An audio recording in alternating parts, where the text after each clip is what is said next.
小燕姐姐晚上好哦。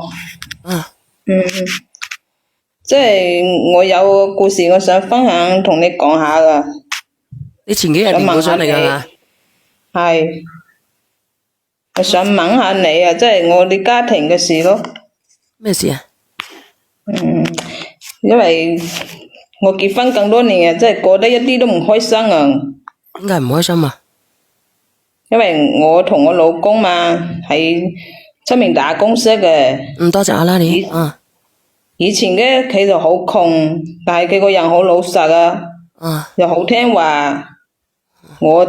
當初我就以為我嫁咗俾愛情咯，唔係生活咯。因為後生嗰陣時冇識啊，係咪？即係覺得一個人啊對你好啦就嫁咗啦，係嘛？嗯後來我嫁過去之後咧，就係生咗細路哥之後咧，我哋就出現咗好多個矛盾啦。咩矛盾啊？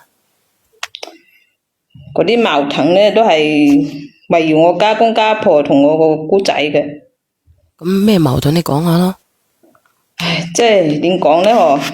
即係我老公有個細妹嘛。嗯姑仔以前細個嗰陣時候咧就腦膜炎燒壞咗個腦，嗯個智力咧係有問題嘅，嗯智商大概係7、8歲咁咯。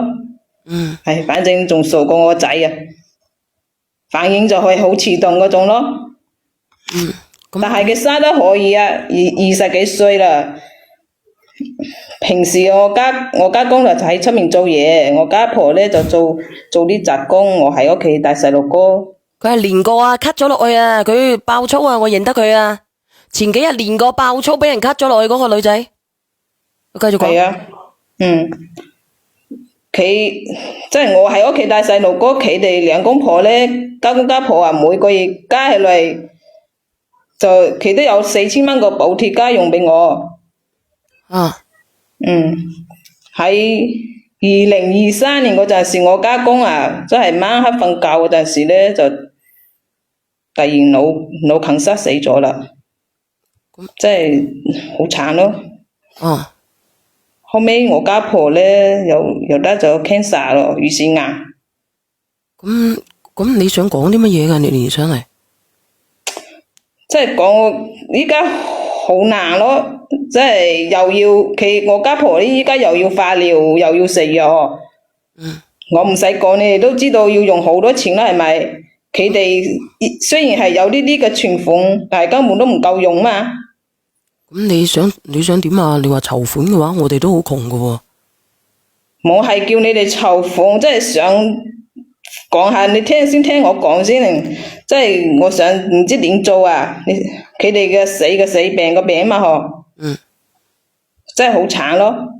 就係靠我老公一個人喺出面做嘢，我喺屋企咧照顧2個細蚊仔，屋企咧仲有個智商有問題嘅姑仔要食飯，啲生活真係好困難噶。我仲要照顧一個有絕症嘅家婆食藥嗬，你話係咪？我真係好難噶，即係我一個人咧要照顧4個，我一個人喺屋企，我老公靠我老公一個人打工，我喺屋企要照顧四個人，2個細路哥，一個有絕症嘅家婆係咪？仲有一個有問題嘅姑仔。咁你真係好難㗎喎。係啊。你想改嫁係咪？冇係想改嫁。你唔想改嫁嘅，即係覺得依家壓力好大。咁你壓力大，你咪識咗個男仔。吓？如果你咁難，你咪出咗軌啊？我冇能力出軌，我依家帶細路哥邊有能力出軌啊？咁你又唔係出軌，咁你又話你困難？你聽我講下我個故事先啦，嗬。即係後尾咧，我就話我如果有能力咧，我唔會講咩啦，係嘛？我依家真係屋企真係困難重重啊，係咪？我真係我大概個基本情況係咁講啦，然後咧喺2024年嗰陣時咧，我就同我家婆商量，即係我外家有個阿叔嘛，佢60歲左右咁咯。我就想將佢介紹俾我姑仔，我就同佢講咗。我唔係，我問你啊，你將你阿叔介紹俾你姑仔啊？係啊，我阿叔60幾歲，個堂叔嚟外家個堂叔嚟嘅，有60歲幾啦，都未結婚。你做咩唔嫁俾你堂叔嘅？唔係，冇嘅。我嘅意思係話，點解你唔嫁一個好似你堂叔咁大個嘅男仔嘅？點解你叫你姑仔嫁一個你堂叔咁大嘅哥哥嘅？做得佢係 hea 噶咯喎。梗我姑仔弱智噶嘛，梗嘅正常個男人你啲後生嘅會要佢咩？係咪？佢都唔介意我姑仔係弱智噶，佢話願意俾88000嘅禮金喎。如果我姑仔願意跟佢嘅，佢就承諾照顧我姑仔。佢但係我家婆就我想問下你，佢60幾，佢照顧得到幾耐啊？就一直照顧咯，佢你一直照顧我問你，你一直照顧，咁佢60幾歲，你點知佢幾時瓜釘啊？唉，嗰啲嘢我依家又生活困難啊，係咪先？我個叔仔佢個人又好好噶，佢個人好，我姑仔佢問題佢60幾歲，呢個男嘅能夠照顧得到佢幾耐啊？即係見一步行一步咯。我個叔仔個人又好好啊。有幾好啊？如果好嘅話，佢點解搵唔到老婆嘅？唉，嗰陣年代搵唔到啦，咪錯過咯。如果你真係好嘅，點會錯過嘅呢？嗰隻年代，而家呢？但我姑仔都冇人要啦，係咪？有個人咁嘅人要都唔錯啦，照顧肯照顧，咁我都少啲壓力啊，係咪咯？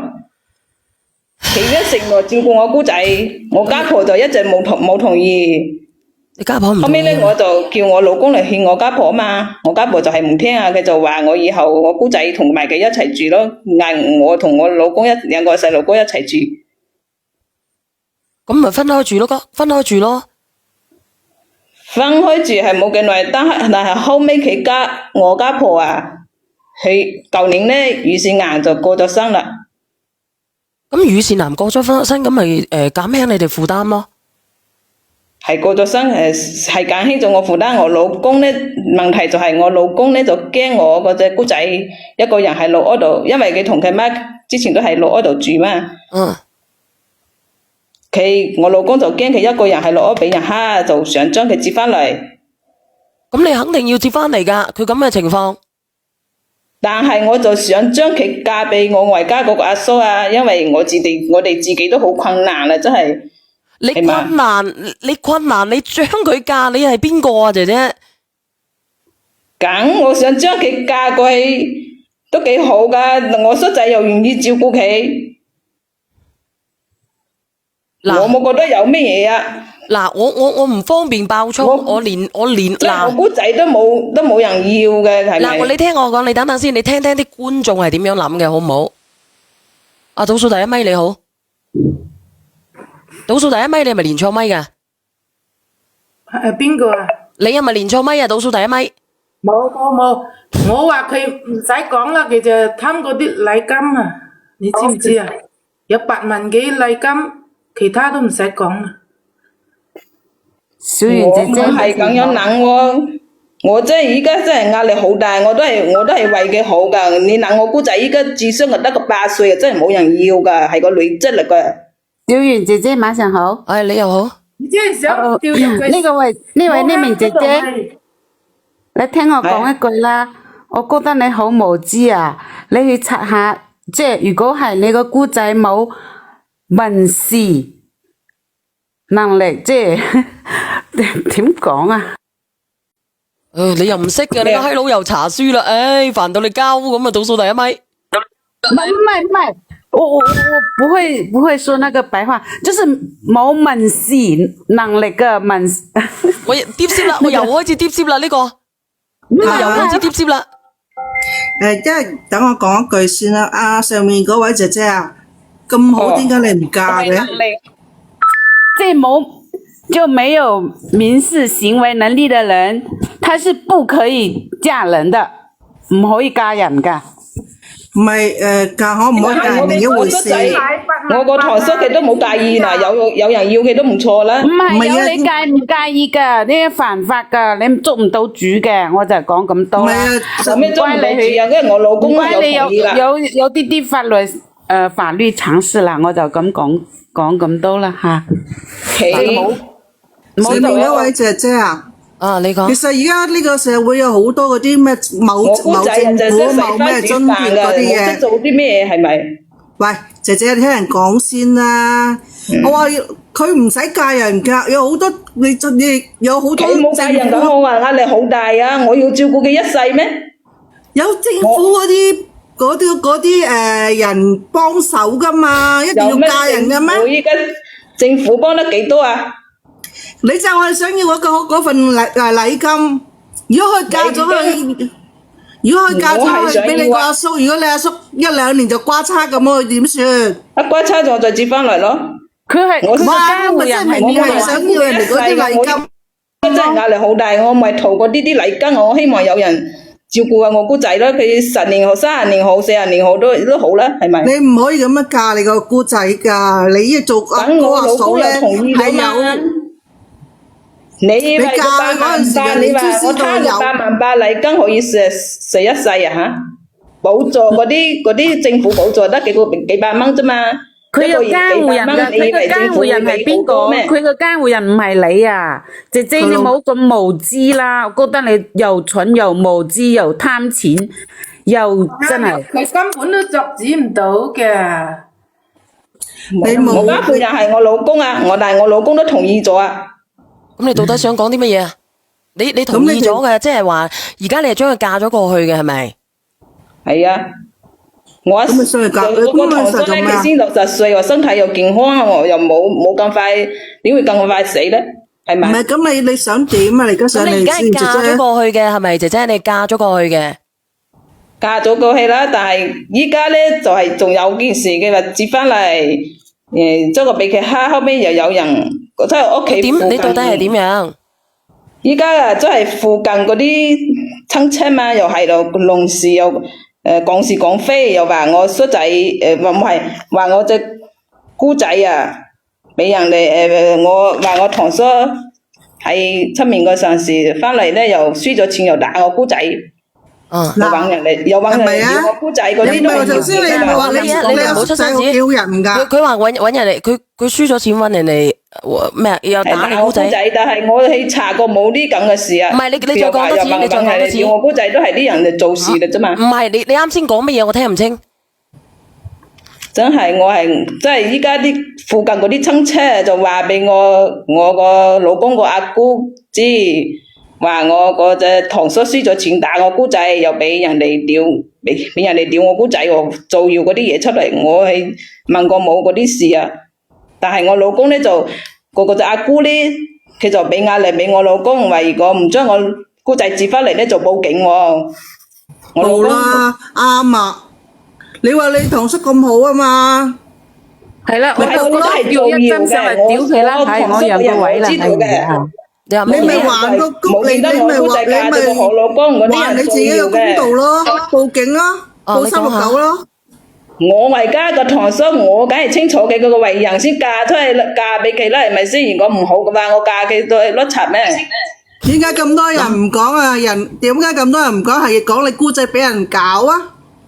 成條村咁多人，嘛，其實睇唔到我姑仔嫁咗個好老公嘛，我個堂叔個人喺村度都知道噶啦，人哋個人好老公啊，大家都知道噶。如果佢冇做呢件事，人哋點會無中生有去話你個堂叔咧？啲農村好心理啦，你唔好避重就輕啦，做人做到你咁嘅。係啊，你敢講嘢，我講你都唔信噶啦，我唔知點講啊，真係我堂叔個份人我。你唔好以為淨係你照顧一個啲小天使，我自己都照顧啲小天使。你又把人哋推出去，人哋係無能為力去抵抗任何嘢嘅。咩叫推出去啊？我自己你今日唔嫁出咪推佢出去咩？照顧佢一世噶。你哋頭先講嗰啲人咧就妒忌我個堂叔嘛，娶咗個女人更後生嘛，妒忌咩？農村人嗰啲人妒忌心好強噶啦，係咪？講是講非，搬弄是非，呢啲係你自己講啫。係咪先？姐姐點解冇人挑撥離間我嘅？挑撥離間你啲咩？農村人你唔知喺啲農村啊，好多人見唔到你好嘅咩？我咪就係農村嘅咯，點解冇人造謠我？我都係農村噶。一陣你運氣好咯。你頭先話你阿叔個堂叔嗰個人咁好，咁同埋你姑仔嗰個，你話佢智商係幾歲啊？智商8歲、7、8歲咁咯，係咪？智商8歲嘅話咧，嗱，你自己去問一問，正常嚟講嘅話，佢就攞唔到嗰個證嘅，因為佢要攞證嘅話咧，政府補貼嗰啲錢啊，我唔係話政府補唔補貼啊，我話佢攞嗰個證啊，兩公婆嗰個結婚證啊。結婚證係要你兩個人，底嫁咗依家冇個領姑仔俾人啦，就係冇領證咯，就攞唔，因為佢攞唔到證啊嘛，係咪？你第一個你就係農村就係同佢一齊生活就俾個8萬姐姐禮你都黐鳩撚柒線嘅你都。姐姐，第一個你主要係貪嗰啲錢啫，你話我貪就貪咯，我都冇係咁嘅，你自己諗出嚟嘅。你冇係咁我講埋呢一句，我落去俾阿豆講啦，你咧。俾天收啊！等住俾拇指叔叔捉你啊！你而家販賣人口啊！唔好亂講呢個啊！冇講呢個，冇講呢個。嗱，如果你係唔係貪嗰88000嘅禮金嘅話，咁點解你要收嗰88000咧？點解你要收禮金咧？我唔係你哋覺得你阿堂叔咁好？嗱，我堂叔係要俾出嚟㗎。唔好嘈住，唔好嘈住。等你我老公係監護人係咪先？我就問你，如果你唔係貪嗰啲錢嘅話，正常嚟講，你又覺得你阿堂叔，你又覺得你堂叔，阿上邊個姐姐你聽唔聽得到人哋講嘢㗎？上邊第一咪，你聽唔聽到我講嘢？第一咪你聽唔聽得到人哋講嘢㗎？你不如咁樣啦，你直接問佢連上嚟係做乜嘢嘅？你連上嚟係做乜嘢嘅？第一咪你聽唔聽到人哋講嘢？第一咪。佢阿姑要嗌佢你聽唔聽得到人哋講乜嘢㗎？聽到啊！你連上嚟做乜嘢啊？只不過佢有人哋講，佢又講咁啫嘛，一輪嘴咁喺度講啫嘛。嗱，我依家問你一咪我問你，你依家連上嚟依家做啊為難咯，依家我堂叔又話，佢嘅意思就係佢人哋佢將個姑仔接翻嚟咧，要佢還翻個88000翻俾佢喎。依家我又唔知唔想接翻嚟喎。佢應該係想問連姐姐，你係咪聽唔到其他啲人講嘢啊？點算咧？你係咪聽唔到其他啲人講嘢啊，姐姐？嗱，我幫你總結嗱，你收聲咯。你嘅意思咧就係可能聽唔到你講嘢啊。第一咪，第一咪，第一咪，你聽唔聽得到啊？第一咪，第一咪，第一咪，我卡你落去，你再連過上嚟啊！第一咪。一針我講你知佢嘅意思就係人哋即係話投訴佢到佢阿姑度，佢阿姑要佢阿哥接個妹翻過嚟呢度，佢就話人哋造謠，唔係事實咁嘅意思。唔係，佢講咗啦，佢嘅意思咧就話佢如果佢接佢翻去，佢嗰個叔要佢要翻嗰個88000。佢就話人哋造謠，佢阿堂叔話有即係話出去點，然之後翻嚟又打佢。倒數第一咪，倒數第一咪，你聽唔聽得到人哋講嘢啊？倒數第一咪，你講嘢啦，聽唔到你講嘢啊？可能佢冇信號嘛？你哋咁講又冇信號啊？你聽唔聽得到人哋講嘢啊？你冇聽到咩？我而家聽得到啊！周圍嘅人講嘢，你聽唔聽得到啊？聽到啊！咁你唔出聲？我係喺度講啦。唔該，你收咗台電視佢啦！你講嘢就講嘢啦，姐姐。冇啊！我冇開咗個電視啊！咁點解有電視聲咁嘅？鬼知佢啊！我問你，依家咧就係你個老公嘅阿姑咧，就要求就將你嗰個姑仔送翻去俾你哋，但係咧，如果你送翻去俾你哋咧，你哋嗰個阿叔咧要求你哋返還翻88000俾佢，係咪咁嘅意思？係啊，我依家又唔想接翻嚟。第一，你唔想接翻嚟；第二，你嗰88000又唔想退，係咪？係，我就係唔想接翻嚟。點退啊？你話咗退就退咩？瞓都瞓到咯。咁你嫁過去咧，姐姐？喂，咁你連上嚟嘅話，依家你係點樣啫？咁你唔想退，咁你揾邊個唔想退啫？即係你連上嚟，你都有嗱，你依家你將你嘅情況係講咗出嚟啦，咁你依家想唔退啦，咁你亦都想要嗰88000唔想唔退啦，又唔想要你個姑仔啦，咁你同邊個講？你係咪依家你想同佢阿姑講啫？你老公嘅阿姑講啫？咁你將佢嘅姑連上嚟咯。佢姑依家冇喺度啦。嗰8萬我老公俾我接啦，接翻嚟我唔接就離婚喎。但係嗰8萬我都係啦，咁你離咗佢啦，你離咗佢，你聽我講，你離咗佢啦，因為你啱啱都講咗啦，你話你冇理由成日去照顧成世咁樣去照顧你姑仔噶嘛，其實我都覺得你好難係嘛，啲咁破碎嘅家庭你嚟喺度做乜嘢咧？你快啲喳臨去離咗佢啦，嗰8萬蚊係你收落去嘅，你咪還翻佢啦。8萬喎。你88000唔係你我話俾你聽，你憑乜嘢去要人哋嗰啲賣身錢啊？你唔嚟，我話俾你聽，依家直播間啲人附近聽到啊，呢個女人要坐監噶，你知唔知你要坐監噶？咩坐監我唔知啦。我同你講咧，你唔要坐監，你唔使信噶，你睇下如果報咗，你需唔需要坐？就咁簡單。嗰8萬蚊我為家有事，我借咗出去。你借唔借係你打官還啦。唔係啊，我想問下你啊。你等等，我想問下你啊，你老公都知道你收咗禮金㗎係咪啊？我老公唔知嘅，唔係好信。你屋企咁艱難，你會借咗嗰88000過去？你又話你個姑仔仲傻過你個仔，咁好似你個仔都唔係好咁正常咁嘅喎。按你嘅意思咁講，都知少少咯。就係咯。你個仔今年幾歲啊？我個仔啊，8歲咯。佢8歲同佢個智商一樣係差唔多嘅。唔係啊，佢嘅意思話仲衰過佢個仔啊，咁佢嘅意思就係佢個仔都有啲唔正常。我老公過咗借咗3萬蚊，你俾咗3萬蚊啊，當係3萬禮金啊。我仔好正常嘅。咁你頭先唔係咁講？唔係，佢話同佢個仔差唔多，佢個仔8歲，佢個姑仔又8歲，咁咪差唔多嘅啫。即係佢姑仔係8歲嘅智商啊嘛，咁咪差唔多咯。你傻嘅，你個仔，我個仔好正常嘅，你冇亂講啊。我聽你咁講啫。咁你自己俾人誤會啫，係咪啊？我仔傻啊，係我姑仔傻咗嘅。阿姐姐啊，姐姐。喂，咁你老公嗱，其實你咁樣啊嘛，依家你老公叫你嚟，你咪嚟咗佢咯。你還翻嗰88000，又唔係你收嘅，你哋外家收咗，你咪叫你外家還咯。我借咗出去啦，我唔還。我話俾你聽，你趌多2趌啊，一報咗嘅，你唔肯嚟啊！我話俾你聽，第一你唔肯嚟，第二你嗰8萬幾唔退嘅話，即刻踎監啊！我依家有細路哥啦，你話嚟就嚟咩？一嚟咗細路哥點算啊？嚟咗點算啊？咁你老公咪揾個咯，就咁簡單。我同你講，你嚟咗佢咧，你就唔需要面對呢個破碎嘅家庭，因為咧，我同你講，你啱啱都話你唔想你個姑仔去服侍佢成世咯，係咪啊？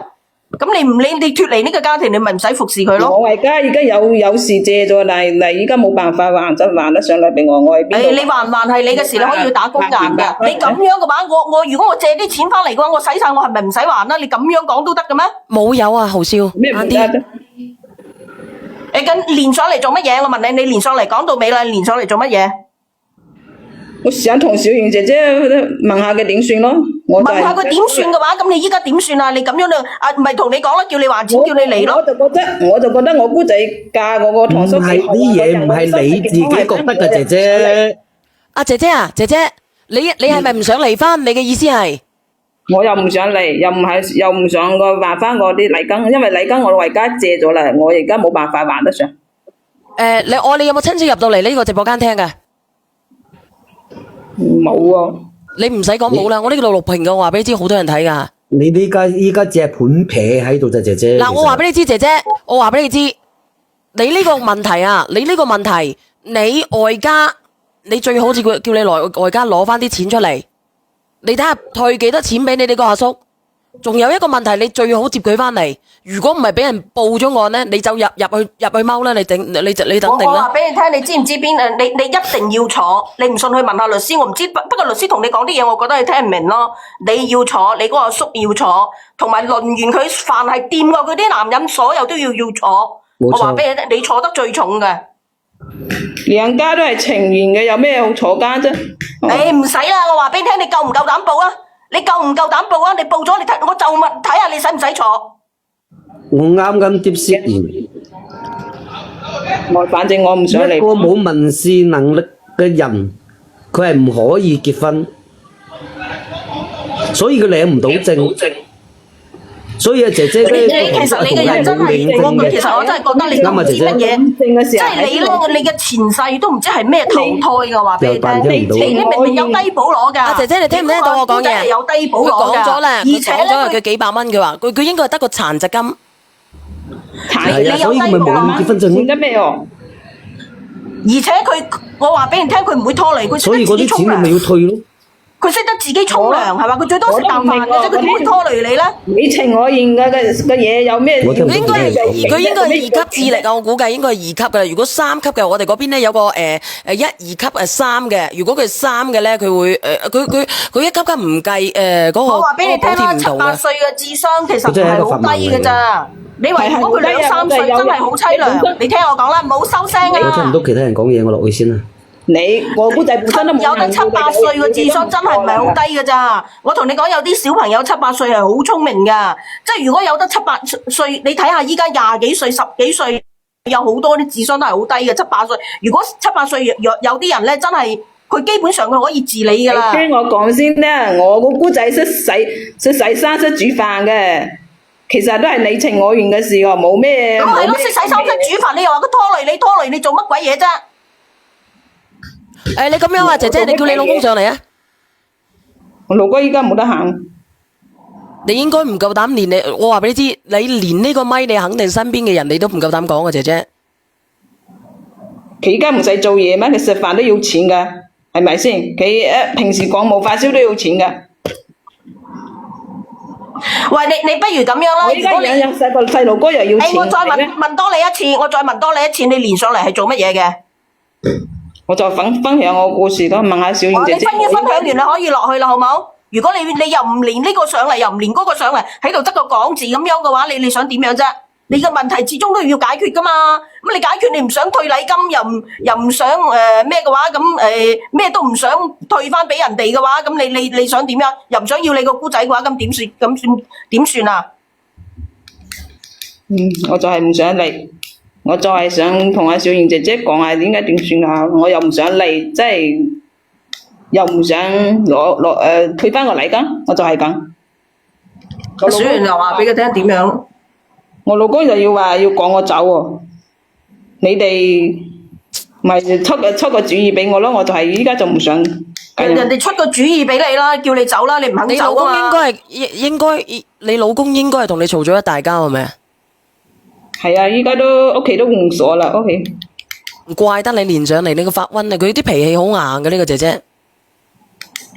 咩硬啊？我得幾好啊！佢硬唔硬我就唔知啦，佢好毒我姑仔咯。好㗎，就係我真係有個人照顧佢，我少一個累贅啦。係咪我講個重點俾你聽啦。佢咧就佢阿姑仔就嫁咗一個死老坑，然之後仲係賭嘅，賭完之後咧，你收聲。佢啱啱講咗啦，賭完之後翻嚟仲要打佢嘅，打完之後咧仲要可能嗰啲賭債唔啱嘅咧，就要揾人嚟搞佢個姑仔嘅。嗰啲都係造謠嚟嘅，冇有嗰啲事嘅。啲搞屎棍嘅，啲農村嗰啲人最中意搞屎棍噶啦，講落。咁你搞屎棍，咁為咗證明你阿叔係清白嘅，咁啊報咗帽子佢嚟證明佢清白。我問過我堂叔噶，我知道佢堂叔我堂叔個為人噶，佢唔會做啲咁嘅事噶。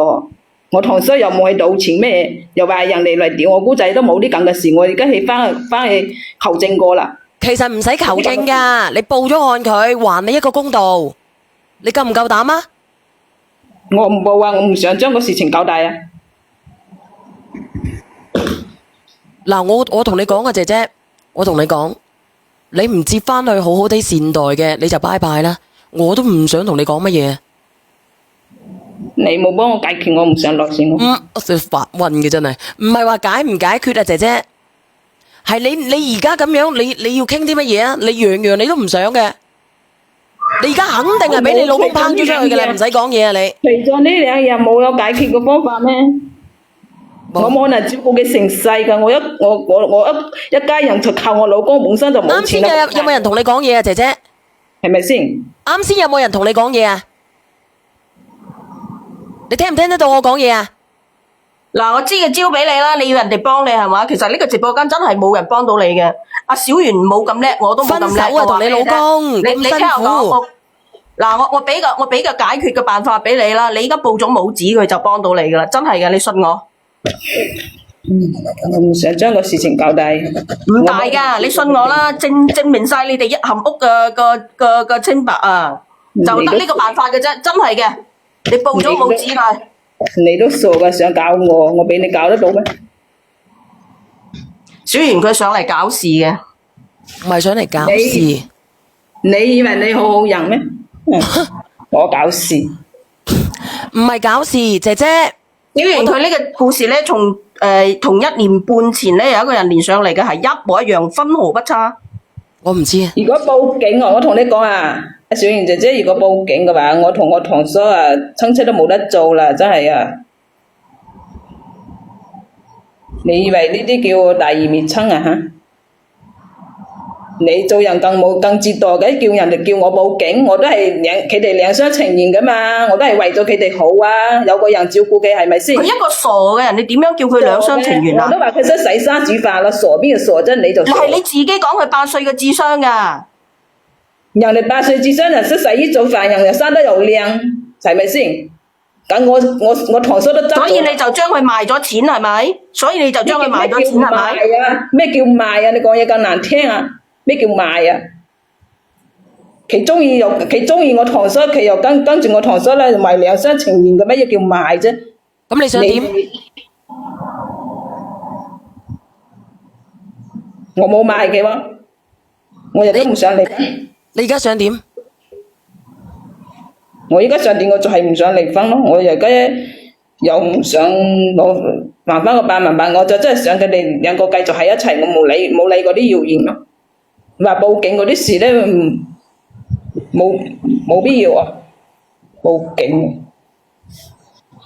咁一係你食2粒糖，快啲早啲瞓覺你啦。咁樣你唔係啊？你想唔嚟嘅，咁你叫你老公上嚟，我勸佢唔嚟啦。可以啊，我老公上嚟啊，聽日先咯。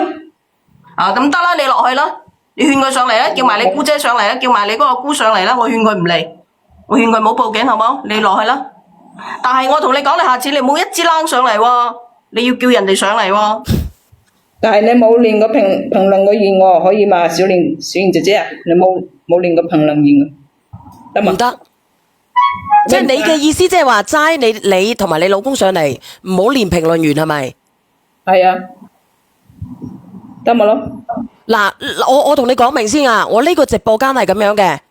人哋加錢，人哋排咪，我係排序連上去嘅。冇得，我冇中意都喺度，啲人喺度咦我啊！咁你點解決啦？咁你連上嚟都係想人哋覺得你咧評論嘅啫。真係好搞笑，你好似花錢嚟承包咗呢個直播間咁樣喎，真係我覺得好搞笑咯。搞笑，你覺得搞笑咪搞笑咯？嗱，你咁樣啦，嗱，你咁樣啦，你咁樣，嗱，第一你阿姑唔係話你收聲啊，收聲啊姨，嗱，你唔係話你阿姑要報警嘅咩？係咪？嗱，呢度一個人物，咁一個你老公，呢兩個都係智力正常嘅，你聽日將佢連上嚟啦。係啊，連可以連聽日先，但係。你冇但係啦，你想解決問題嘅連上嚟，你個老公唔嚟咁，你依家連佢上嚟，想唔嚟就唔嚟噶啦。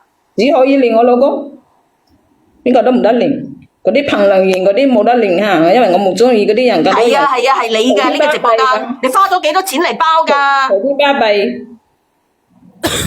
你咁樣得唔得？特別我老公個阿姑咧係搞屎棍嚟嘅，講是講非又講啲風涼話。即係你嘅意思，即係話唔連個姑齋，連你老公係咪？係。你連咗你老公先得，你連咗你老公先。聽日先咯。